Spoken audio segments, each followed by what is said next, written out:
नमस्कार मित्रांनो. तर आज आपण CNC मशीनचा ॲडव्हांटेजेस अँड डिसॲडव्हांटेजेस बघणार आहोत. म्हणजेच थोडक्यात सांगायचं म्हटलं तर CNC मशीनचा फायदा आणि CNC मशीनचा तोटा. तर मित्रांनो, CNC मशीनचे हे फायदे जास्त आहेत आणि तोटे कमी आहेत. म्हणूनच आपण आज इंडस्ट्री एरियामध्ये जास्त करून CNC मशीनचा यूज करत असतो. तर आता ह्याच्यामध्ये काय काय फायदे आहेत बघा. नंबर 1, CNC मशीनमध्ये कमीत कमी वेळेत जास्तीत जास्त उत्पादन करता येतं. तर मित्रांनो, तुम्ही बघू शकताय आता जसं की तुम्ही काम करत आहात CNC मशीनमध्ये, कमी वेळेमध्ये आपण जास्त त्याच्यामध्ये प्रोडक्शन काढू शकतो. त्याच्यानंतर बघा 2 नंबर, CNC मशीनवर कॉम्प्युटरचे पूर्ण नियंत्रण असते. CNC मशीन नियंत्रित करणाऱ्या कॉम्प्युटरमुळे कामाचे फिनिशिंग, स्पीड, फीड या सर्व गोष्टी नियंत्रित राहतात. 2 नंबर आहे, CNC मशीनवर कॉम्प्युटरचे पूर्ण नियंत्रण असते. CNC मशीन नियंत्रित करणाऱ्या कॉम्प्युटरमुळे कामाचे फिनिशिंग, स्पीड, फीड या सर्व गोष्टी नियंत्रणात राहतात. त्याच्यानंतर आहे 3 नंबर, यंत्राची उत्पादन वेळ म्हणजेच सायकल टाईम कमी करता येते आणि त्यावरून उत्पादनाची किंमत ठरवता येते. तर मित्रांनो, समजा आपलं हे मशीनचं सायकल टाईम येत असेल 5 मिनटं किंवा 6 मिनटं, तरी आपण त्याला परत कमी पण करू शकतो. स्पीड, फीड जे काय आपण पॅरामीटर्स असतील हे सगळ्या गोष्टी चेंजेस करून, त्याचं पॅरामीटर पूर्णपणे आपण चेंजेस करून त्याचं सायकल टाईमसुद्धा आपण कमी करू शकणार आहोत. सायकल टाईम कमी केल्यानंतर मग आपलं ऑटोमॅटिकच उत्पादन त्या ठिकाणी वाढणार आहे. त्याच्यानंतर 4 नंबर आहे, CNCवर कोणतेही क्रिटिकल ऑपरेशन केले जाते. तर मित्रांनो, तुम्ही बघू शकताय CNC मशीनमध्ये आपण एकदम क्रिटिकल ऑपरेशन करू शकतो. आता हे क्रिटिकल ऑपरेशन आपण जेव्हा करणार आहे तेव्हा आपण कॅमचा पण यूज करू शकतो, मॅन्युअल पण प्रोग्राम तयार करू शकतो. फक्त हे फायदा आहे, म्हणजे आपलं मॅन्युअल लेथ आणि CNC या दोन्हीमध्येच ह्याचा फायदा आहे. त्याच्यानंतर आहे 5 नंबर, निश्चित उत्पादन वेळेमुळे कामाचे नियोजन करणे सोपे होते. म्हणजे बघा, आपलं जे काही उत्पादन आहे ते उत्पादन वेळेमुळं आपलं त्या ठिकाणी कामाचं आपण जे काही प्लॅन करणार आहे ते एकदम इझी होऊन जातं. त्याच्यानंतर 6 नंबर आहे, CNC मशीन प्रोग्रॅमनुसार काम करते. त्यामुळे ऑपरेटरच्या कौशल्याच्या कामावर कोणतेही परिणाम होत नाही. तर मित्रांनो बघा, आता मॅन्युअल लेथ मशीन आणि CNC लेथ मशीनचा जर आपण विचार केला, तर मॅन्युअल मशीनमध्ये आपल्याला आहे ना, एकदम स्किल्ड ऑपरेटरची आवश्यकता असते. का स्किल्ड असते? कारण आपल्याला तसं फिनिशिंग पाहिजे, तसं आपल्याला जॉब पाहिजे. त्यासाठी त्या ठिकाणी आपल्याला स्किल्ड ऑपरेटरची आवश्यकता असते. पण CNC मशीनमध्ये असं काही एवढं स्किलची गरज नाही. जर समजा एक ऑपरेटर आहे आणि आपण ऑपरेटरला सांगितलं की हे जॉब असं लावायचं, असं काढायचं आणि हे जॉब झाल्यानंतर अशा पद्धतीनं चेक करायचं. एवढं जॉब झाल्यानंतर आपल्याला इन्सर्ट चेंज करायचं आहे. इन्सर्ट चेंज केल्यानंतर आपण एवढं हे करायचं आहे, हे करायचं आहे, ते करायचं. असं एक आपण 5, 10, 15, 20 दिवस जर ट्रेनिंग दिलं व्यवस्थित, तर त्या मशीनवर ते माणूस काम करू शकतो.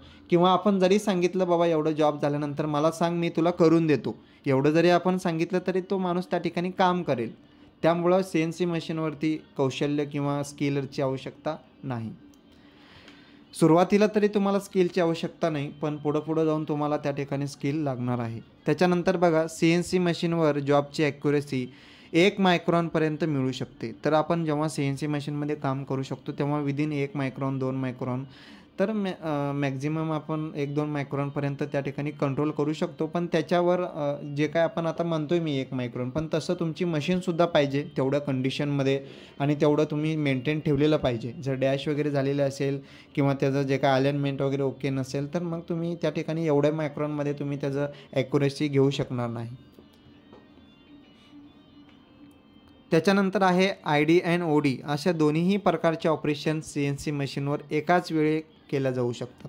तर मित्रांनो, आपण एक प्रोग्रॅम तयार केलं ODचं आणि IDचं, असं आपण मल्टिपल, आता हे आपण पुढं जाऊन हे प्रोग्रॅमसुद्धा आपण ह्याचं शिकणार आहे बघा.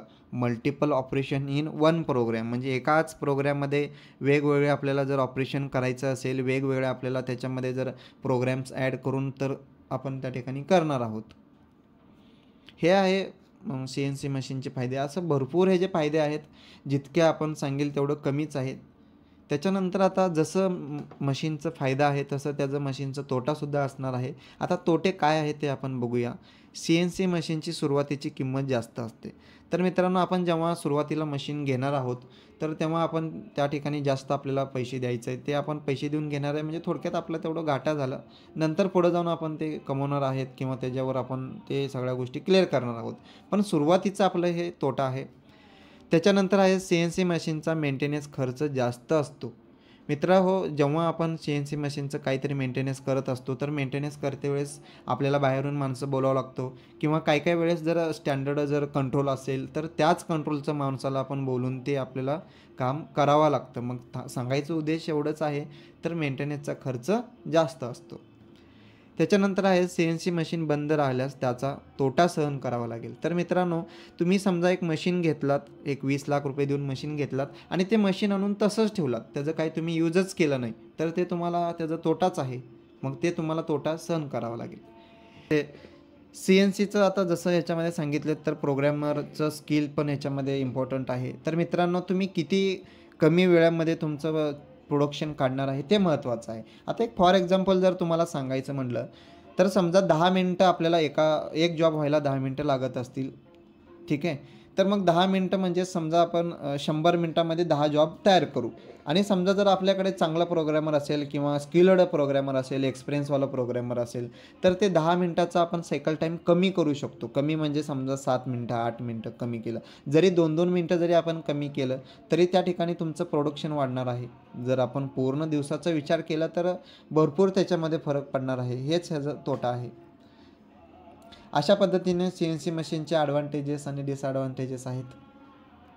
ठीक आहे. थँक्यू.